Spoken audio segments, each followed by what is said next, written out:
right, good final stretch here in the second half for our guys. I thought they did a great job kind of breaking free. The zone obviously bothered us a little bit, and we played some long offensive possessions, or defensive possessions. They were playing pretty deliberate on offense, but it's good to see those guys make a few shots and break it open.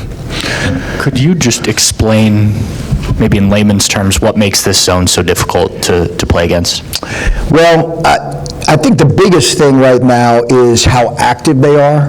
They're active in the high post with their digs, and they dig off of a couple different spots. Sometimes they're going to dig from the top off the guards. Sometimes they'll dig a couple times with like the 5-man. They just, they turned us over there early in the second half. We just, they were digging from different spots. They play really high and wide, and then I think what makes them most effective is they scramble really well.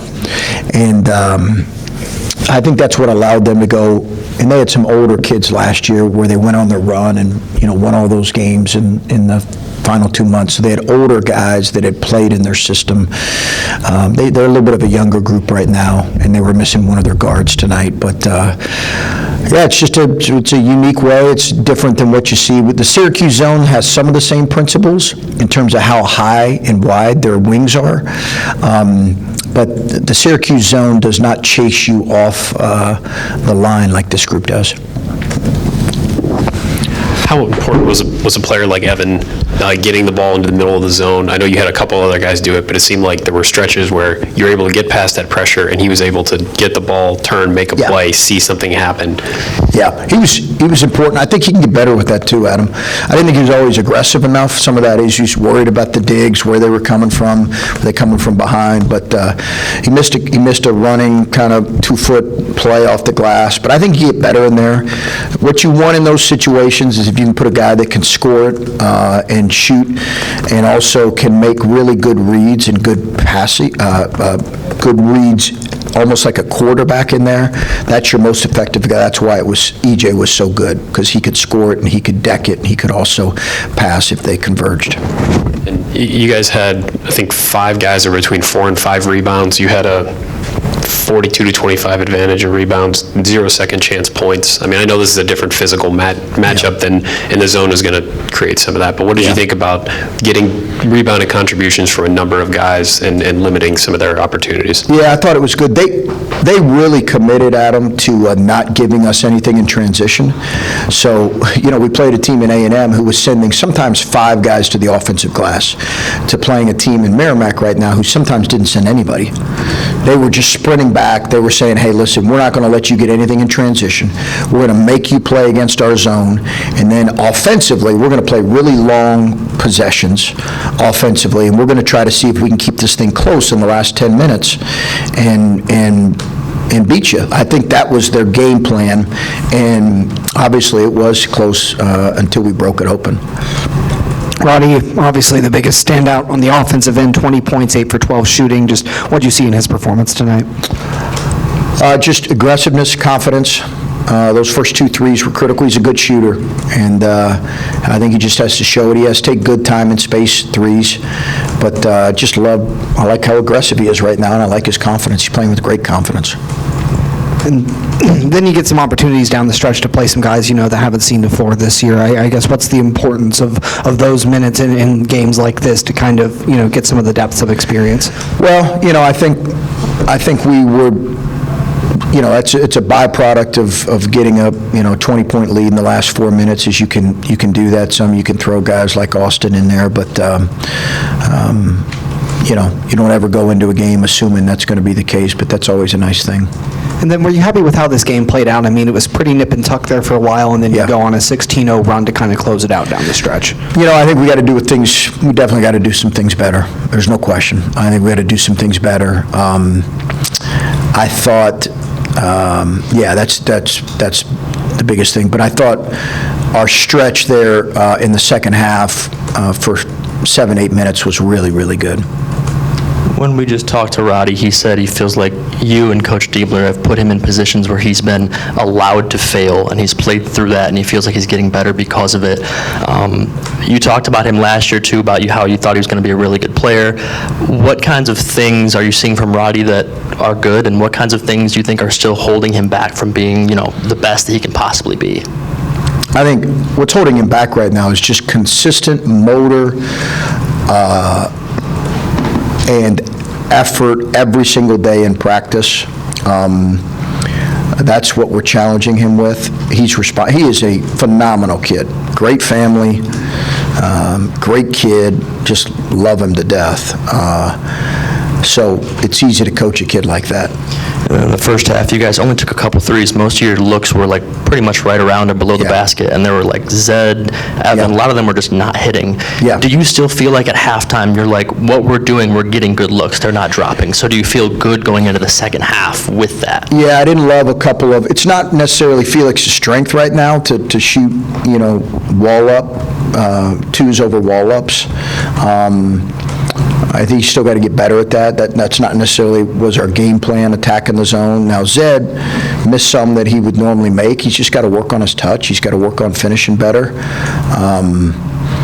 But, we don't necessarily want to live attacking a zone right now with shooting over wall-up, especially we didn't want to shoot over their 7-footer. Yeah, the 7-footer in there seemed to, he was in there for a reason down there, right? And did you guys finally, when you broke it open in the second half, was it finally like you kind of got used and comfortable in that zone? Because guys are getting a ball in the middle of the lane. It's like you're used to getting guarded hard, and you're not. So it's just kind of was it a weird feeling that they finally just... Yeah, most zones, what they'll say is, and it's clearly their philosophy is, hey, we're going to live with you shooting a catch, turn, face, foul line jump shot over our 5-man. They'll cover down with their forwards, and then they'll spray out with their top 2 guards. But we're going to live with that shot because I don't know if you can make enough of those to beat us. So they really spray out, and that's what they did. And we did not want to play into taking a lot of those because it's always going to be oversized. But finally, we were able to do some ball screen. We changed up our attack in the last 15 minutes, and then that combined with getting a little bit of a lead, I think our guys just were more aggressive. The first bucket of the half was the inbounds alley-oop to Roddy. What'd you see? Why'd you make that call? We put it in for this game because we felt like if we ran something 4 or 5 times, we thought we could run a counter, and we thought we could sneak Roddy. I've run it a few times, but not a ton of teams play that type of zone defense out of bounds. But I did think we could get it at least once, and we got it. So you kind of decoyed it for a few plays, We did. And then you switched it up and boom, hit it. It was a counter to a box set we run. It was just a counter to it that we felt like we could. I felt like we could get it. Did that play feel like a spark? Well, you do. Sometimes you are as a coach when the game's as stagnant as it was. It's part of the reason I called it, to be honest with you, because I felt like we need a little bit of juice in the building, and if we could execute it, I thought it would give our guys a little bit of life. And Roddy, there was a moment there I didn't think he was going to be able to. It was a high pass, but he went and got it. It was impressive. Looked like Jameson kind of got it going in the second half, too, with, I think, 2 threes, 2 of 4. I guess, how important is it to have someone like Jameson kind of get it from the three-point strike and do to lift the offense? That was great to see, and part of that was him setting some on balls, some outer third on balls, which we thought could give him trouble, and then popping. And then once he made a couple of those, Bruce made a really nice read coming off of it. I think once he made one, then he was aggressive with it, and that was really good to see. I think, listen, transfers, they're not like freshmen in terms of their learning curve, but they are like freshmen in terms of everything's new. The expectations are different than their previous place, and it does take them a little bit of a minute, but I'm confident that he'll just get better and better as the year goes on, and so will Dale and Evan. Coach, Merrimack was kind of able to hang around until 10 Yeah. minutes left within the second half, and then you went on a 27-9 run to finish the game when you got hot from 3. Was there anything you noticed execution-wise in the last 10 minutes that you think you did better on that helped push you to that run? Well, first of all, I think you give Joe and his kids a lot of credit. I thought they played with great just tenacity and aggressiveness defensively, and, they compete. Those kids really compete, and it's a credit to Joe and his staff. It's a real credit to those guys, so I would first say that about those guys. I think we did change our attack a little bit, to a little bit more ball screen stuff, but I think more than anything, when you have a lead of 10, 12, 13, your basket's a little more open in those situations, and that helped. Are there times when you want these guys, so your perimeter guys, to just shoot the ball? It seemed like at times, and maybe in some of the other games, where catch, kind of hesitate, Yeah. the defender gets out. Am I reading that right? Yeah, now they really fly and extend. They really fly at your 3. But yes, we have to be more ready on the catch, to answer your question. We definitely need to be more ready on the catch than what we've been, Patrick. And I think that's a challenge we're trying to get Jamison a little bit better with that. I'd like to quicken his release a little bit. Felix sat for like the last 17 minutes. What are you challenging him with after this game? Well, I just thought Zed was the better option. I'm telling you, this kid, Felix, he's such a special kid. Last 15 minutes of the game, as you mentioned, didn't play. He was the loudest guy on the bench. He was literally calling out defensive calls, our defensive calls, challenging our guys. He was an unbelievable teammate to the guy that was replacing him, Zed. He was talking to him the whole 15 minutes. So, man, what a great example of what a great teammate looks like. And he's going to be a really good player. His time will come. And then with the zone forcing you into some different things, some different looks, like Bruce only took a couple of shots. Yeah. And I know you probably don't want him shooting 20 like he did the other night, maybe in certain circumstances, but was there something in the game plan and the way that they played that just it forced Bruce in a little bit of a different role tonight? Yeah, they kept him out of the paint until the end, and they kept us out of transition until the end. I think those are 2 things that he can be pretty good with, but they kept him out of the paint. Their zone really kept him out of the paint. Just one more for me, but if you finished with 13 turnovers, how many of those do you think were forced, and how many do you think maybe unforced? I think they do a good job being really handsy and forcing turnovers. We had a couple careless ones, too. I'd have to go back and look at it, Adam. I don't remember, outside of maybe Jamison's one in the first half, where we talked about them jumping those guards, jumping those reversals. I don't remember a ton of those. We did talk about how we felt like they were going to guard a couple of our set actions where they were going to jump it, and we didn't. We did a good job following the game plan there. But I also thought we were just a little bit too loose in traffic at times, so I'd have to look at how many were forced and unforced. They certainly forced some. I don't know if we'll talk to you before Sunday, so could you just... Yeah. Western Michigan. Yeah, so I think they're a really good team. Obviously, they had a chance to beat Northwestern at Northwestern last night. I don't know if you guys saw that, but we know Northwestern's a really good team that returns a lot of guys, and they had a great chance to beat them.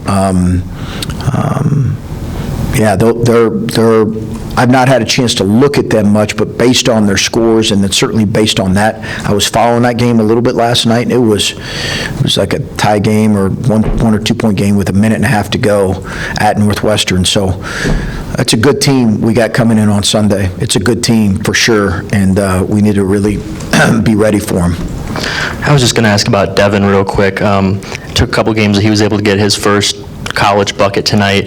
I don't know if either of them were at a point where the game was like it was a particularly impactful bucket, but can you just talk about him for a second, of what parts of his game you see are excelling when you put him in, and what parts of his game he needs to keep getting better at if he wants to see the floor more? Yeah, I think his ability to switch and guard the ball is going to be important for us. Sometimes he can struggle keeping the ball in front, but Devin's just got to, he's got to be patient with himself. He's got to be patient with this process and keep getting better. He's going to be a really really good player, but it takes some time, and, he's going to help our team for sure. Yeah, starting lineup, you've had the same one. I know you're not going to talk about how you're going to start Sunday, but is that as open for discussion within your staff down the road at times still, or do you feel pretty well set for now? Yeah, I don't know that there'll be any, massive changes. I think we'll look at it from game to game and performance to performance, but I think we'll evaluate the film, and if we feel like there's somebody that's not, that's better than or that gives our team a chance to get off to a better start, because that's really what starting is, then we'll look to make an adjustment. Okay, guys, thanks.